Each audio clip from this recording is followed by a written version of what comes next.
Now, if you've got a problem with a flashing oil light on your Fiat Ducato camper, you've come to the right place, because I have the same problem and I need to sort it out. Apart from the service reset indicator, if you have a flashing oil light, it could indicate a serious engine problem for your Fiat Ducato camper.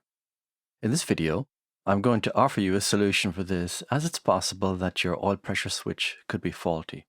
I've put chapters in the video so you can navigate around if you want, but I would advise you not to skip my intro section, where I give you some good tips and advice on this issue. I also give you a brief overview of my motorhome maintenance and repair philosophy, and why I do my own repairs where possible. Now, in my situation, anytime I would take the van for a short drive, just to keep it ticking over, when I was coming down the laneway here to the house at a kind of a slow idling speed, the oil light just started to flash.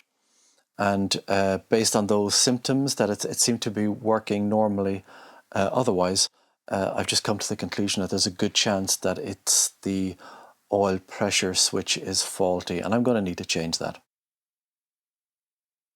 By the end of this video, not only are you going to know how to take out the oil pressure switch and install a new one, but you're also going to learn how to remove the starter, which you need to remove to gain access to the oil pressure switch. And I'm going to give you all the correct torque settings for both the starter and the oil pressure switch when you're putting your bolts back in.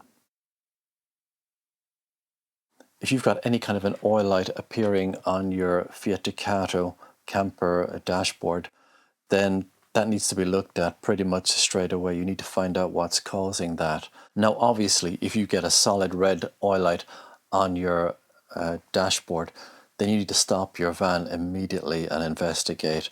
And for any kind of an oil light, maybe the first step is to check not just the quantity of oil in your engine, or maybe ask yourself, do I have a good quality oil in there? I don't mean so much the brand, but I've seen on YouTube where some people don't change their oil for like 20 or 25,000 kilometers. Now, that's a long time to have oil sitting in an engine. You really need to be changing your oil on a much more regular basis than that. We have like 3 cars here, including the camper, and I always change the oil maybe every 5 or 6,000 kilometers, depending on the time of year, or maybe once every 6 to 8 months, whichever comes first. And I would never leave it go longer than 8 or 9 months before changing the oil. Now, that's very good for your engine. You have to remember that oil carries contaminants around the engine, and you need to get those out as fast as possible. Now, I've seen people and they take out their oil pressure switch and they test it with a multimeter with the intention of reusing it. Look, I just wouldn't bother. It's not an expensive part. You might pay 10. I paid 16 euros for my particular one. I would just put a new one in and see if that solves your problem, It's pointless wasting time, in my view, on an old oil switch, which is just a cheap part. It's just not worth it. Just put a brand new one in. Remember, you've got motorhomes can be very, very expensive, so you need to look after your car, So rather than take a risk on an older oil pressure switch, even if the multimeter is telling you it's okay, you just never know. So just put a new one in and throw out the old one. Now, I'm very hopeful in my situation that changing the oil pressure switch will solve the flashing oil light issue. If it doesn't, then you or I will have to move on to the next troubleshooting step, which is to have your oil pressure tested. You'll normally do that by connecting up a pressure gauge to the insert where the oil pressure normally sits. You can bring it to a mechanic to do that if you want, or you can do it yourself. Now, if it turns out that your oil pressure is poor after doing that test, then it's possible that you have a faulty oil pump, or you've got some problem with your engine bearings, or both. And that, of course, will have to be addressed. I like to do work on my own van, and there's a few reasons for that. We have 3 vehicles here. We have 2 cars and we have the camper. And if I'm running to a mechanic every time there's an issue with any of those vehicles, it would just get very expensive and unaffordable after a while. On top of that, here in Ireland, I'm not sure what it's like where you are, but it's very difficult to get a mechanic here at the moment. You know, you could be waiting weeks. So it just makes more sense for me to try to do the work myself once it's within my capabilities. And to be honest, a lot of jobs, you know, some jobs can be somewhat difficult, some jobs are easy, but in many cases, it's just a case of just overcoming the fear of doing the job, you know, because sometimes some of these things can feel a bit overwhelming. But I've just found generally, if you have the right tools and you just go step by step slowly, you will figure out how to do a certain job. And next time you have to do the job, it'll just be a lot easier. I know if you're not used to working on a vehicle, especially a bigger vehicle like a camper van, it can be a bit intimidating, or there could be a certain amount of fear there. I've gone through that as well. And if you take it in small pieces, you can do most jobs that need to be done on your van or your car. When I do a job in my car, I know I'm going to do it correctly, and I'm not going to skip any steps. You know, if I'm unsure about something, I'll stop, I'll check a YouTube video, or I'll phone someone I know just for a bit of advice, you know. I just prepare in advance and I just get the right tools, and I have those tools then for life. I mean, the money I spent on those tools I would have just given to a mechanic to do the job for me, so it makes much more sense. It's very practical, I suppose, just to do jobs yourself. Many jobs on vehicles like this are very, very doable, so I would encourage you to try to do work on your own van, and it'll give you confidence in the van because you'll just become familiar with it. And if you have a problem when you're out on the road touring, then you know, that problem might not be so daunting, and it might even be something that you'll solve easily yourself while you're stuck at the side of the road. Now, if you haven't seen an oil pressure switch before, this here is what they look like. This one is by Hella, and you can see in the top black section here you've got an electrical contacts. The connector will go in there. On this side here you'll have the threads with a copper ring. Now, some people may be inclined to want to put anti-seize on these threads. I think in this situation I wouldn't recommend it. It's an electrical connector, remember, and you just want full contact. And the socket size you're going to need here is 21 millimeters. So I have a socket here, so that should fit nicely in there, and it does. Now, the tightening torque for this particular oil pressure switch on the Fiat Ducato is 40 Newton meters. That's 40 Nm. So that's what it looks like. When I bought this online, there was an option to buy cheaper ones, you know, 7, 8, 9 euros, and I could have done that. But I decided just to spend a little bit more and just get a better quality part. And so I bought a Hella one. It cost 16 euros. It's the kind of part that you wouldn't really be changing too often, so I think it was worth it just to spend a little bit more and just get a decent one. And so at least I know that, you know, I've bought the best quality part available, and it was only an extra few euros.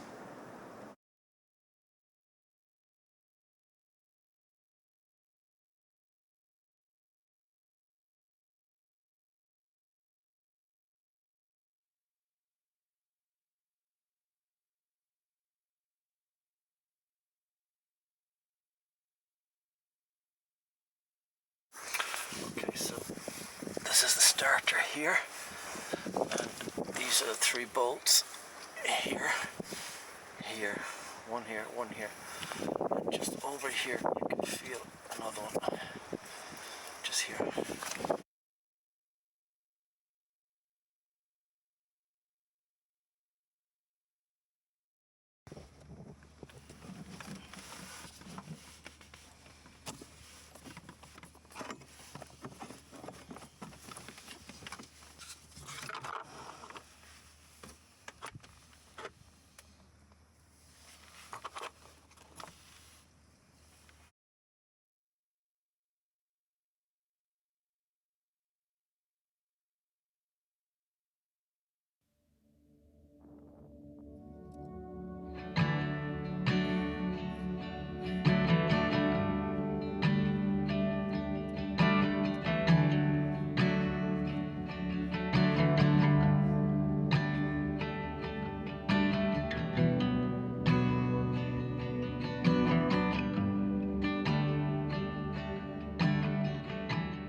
So this is the starter. I'm just about to reinstall it. Now what I did was I took a small little wire brush here and I just gave it a gentle clean around the mating surfaces here and also around this area here. There was a bit of what looked like kind of black soot, you know, could be some carbon or whatever, I don't know. So I just gave that a gentle clean.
As of the time of publishing this video, I still don't know if my issue has been resolved by changing the oil switch.